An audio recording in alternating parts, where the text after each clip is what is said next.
Okay, this is method 15, distress plaster. This is a great finish for things like anything with an Italian theme. It can be done on an exterior application, or like I do a lot of wine rooms with this. Great finish. You can do a ton of different color combinations because you're doing so many different layers of glazing, and just gives a nice, cool texture. Okay, what I have for this finish is my wall. It's totally flat and it's based with 2 coats of Benmore OC6 Regal Matte. And on top of that, we're going to do our first process. We're going to be glazing and throwing some isopropyl alcohol into it to create kind of a neat background effect. And for that, I'm going to need Proceed Full Body Glazing Medium, Aquacolor Earth Brown, and Aquacolor Dark Brown. I'm going to mix 2 glazes. The first one's going to be 8 ounces of the glaze to 2 tablespoons of Earth Brown. And the other one is going to be 8 ounces of the glaze to 2 teaspoons of dark brown. So I'll get that mixed up and then we'll go over the tools. Okay, so I've got a weenie roller, a 3/8 inch weenie roller, and my earth brown mix is in that, and that's what I'm going to use to apply it. And I'm not going to be putting a lot of the dark brown glaze in, so I'm just going to use chip brushes in a container. And then you want to just get some isopropyl alcohol from Walgreens, Safeway, wherever. And you just want to have a squirt bottle with some water and some shop towels. All right. Okay, so I got my earth brown on the roller, and I'm just going to randomly apply it to the majority of the wall.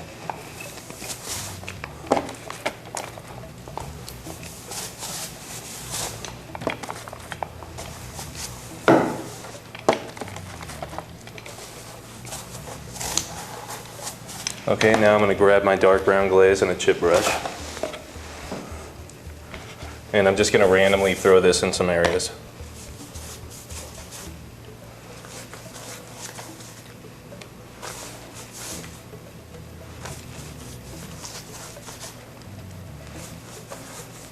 Okay, now I want to grab my shop towels.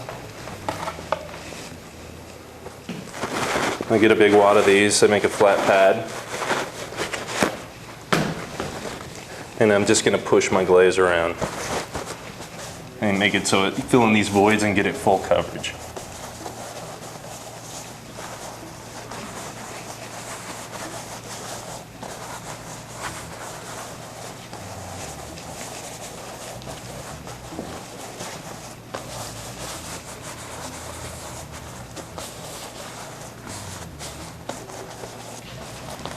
Okay, now next step we're going to grab our isopropyl alcohol, and I just have it in a container. And I'm just going to randomly flick it onto my finish. And what this is going to do is wherever I flick it, it's going to freeze dry the glaze. And I'm going to let it set up, and then we'll come back and I'll show you how we're going to kind of extract it, and it's going to create these cool patterns.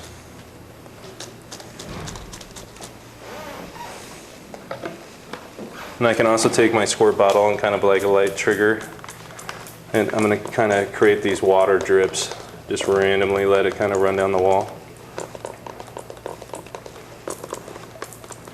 Let's do a little bit of that, and then I can come back and do a little more activation.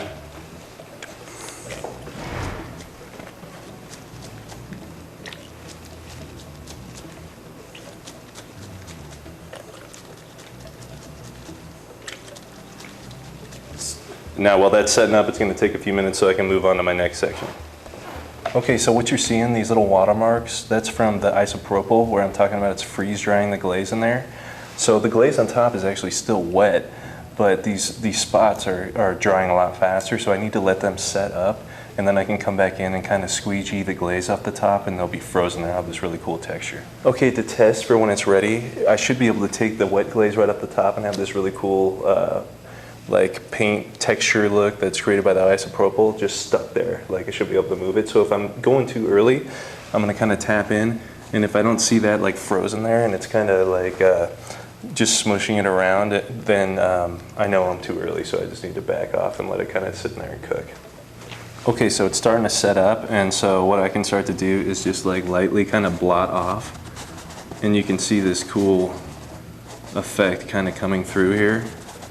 All right, I see a lot of people say to do this with like a little 3-inch foam brush, and I mean, if you have all the time in the world, by all means, go ahead and do it, but you can also just take your shop towel, and once it's set up, you can just start flying across your surface, and it's a done deal.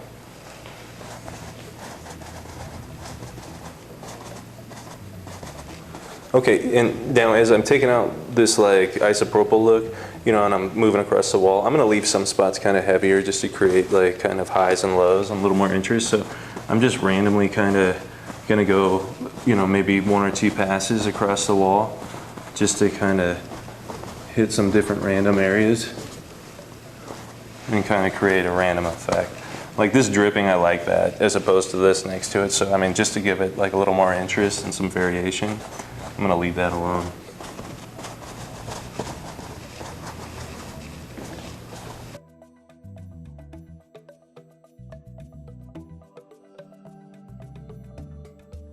Okay, so I've got that where I want it. I'm gonna let it set up. And the most important thing too when you're going around patting around is what this does too is it eliminates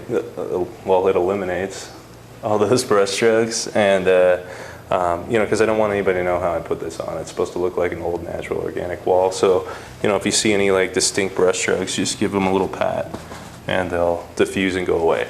And with the glaze, again, I'm getting like 1,000, 1,200 square feet per gallon. Okay, so now that my glaze is set up, we're gonna move on to using FAUX-PAINTING by FAUX, and we're gonna lay that in with a hawk and trowel, so I'll get that set up and be right back. Okay, so I got my FAUX on my hawk, I got my trowel, and here's the concept is we're gonna kind of do a sandwich thing. I create these random peaks on my trowel, and that's how we're gonna apply the plaster to this one.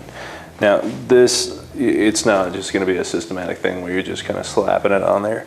You have to think kind of organically and like give it a random effect. And the easiest way to do that is like constantly be reloading your plaster to create different peaks on your trowel and constantly be moving around the wall in a different manner. Okay, so I don't just like finish this area. I'm going to kind of jump around.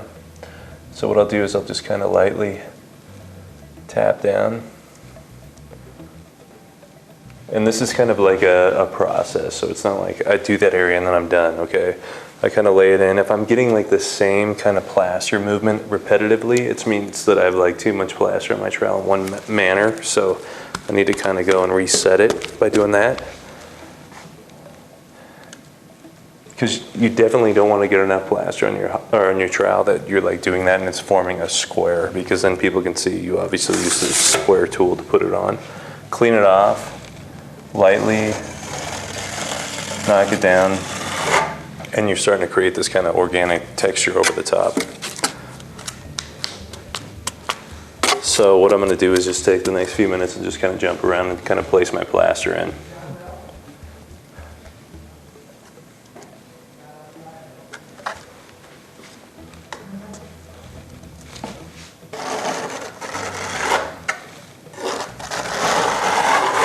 All right.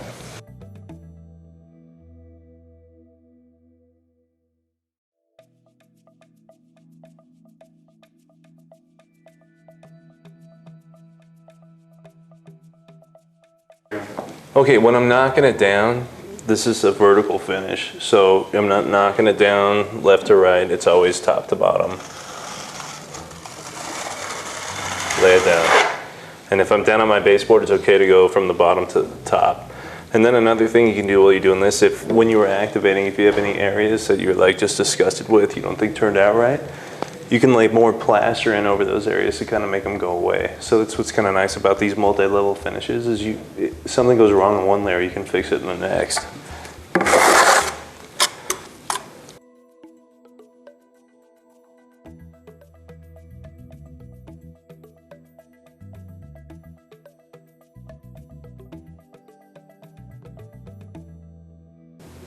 Okay, so just step back, check your composition, and make sure you know it's kind of where you want it. And a lot of times, you know, depending on how rustic you want it, sometimes I go in and lay like just areas of pure plaster, you know, to make bigger breakaways and so forth. But this, I'm just kind of going for a random all over feel, just random texture. And I get probably about, you know, 120, 150 square feet a gallon with the FAUX doing this one. Okay, so now my FAUX is dry, and what I need to do is just give it a light sand before we can oversand it. So I'll just take a 220 grit paper and just run over the surface. Okay, now what we're going to do is oversand this, and to oversand it I'm going to use the same 2 glazes we used on this first step. And I also need a squirt bottle and some isopropyl alcohol again, some shop towels. And what I'm going to do is I'm just going to mist the whole surface. I'm working with water. And that's just going to help my glaze slide over this rough plaster we've applied the FAUX.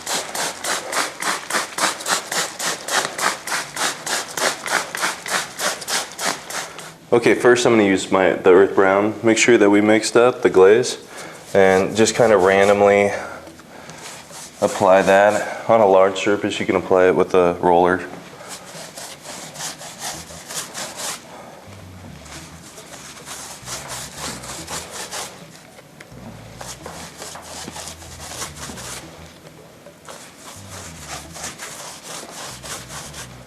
Now I'll come in with my dark brown glaze mixture and just randomly apply that in some areas as well.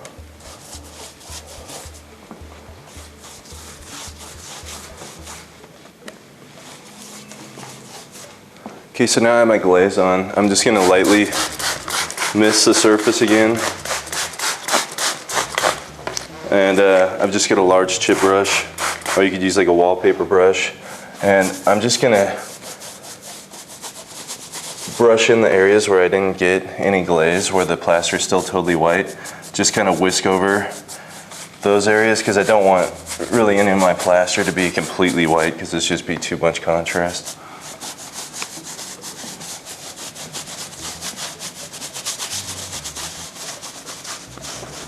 Okay, so now I've got like all my FAUX covered in glaze. What I'll do first is just come in and I'm just gonna randomly like pull some of this glaze back off and leave some areas heavy, but just to create some highs and lows in the glaze we just put on.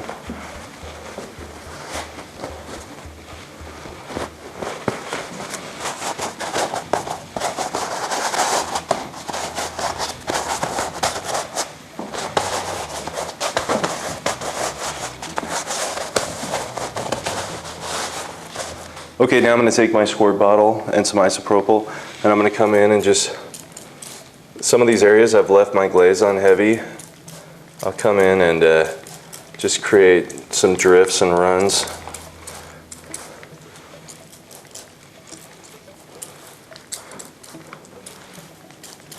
And on this step you have tons and tons of working time. If it starts setting up on you or freezing into your plaster, you just hit it with a little more water. Alright, and then I'll take my isopropyl in a container. I'm just going to come in and kind of flick it. And I especially want to flick these water runs that I just created because it causes the water to really break up so it's not just like a straight drip.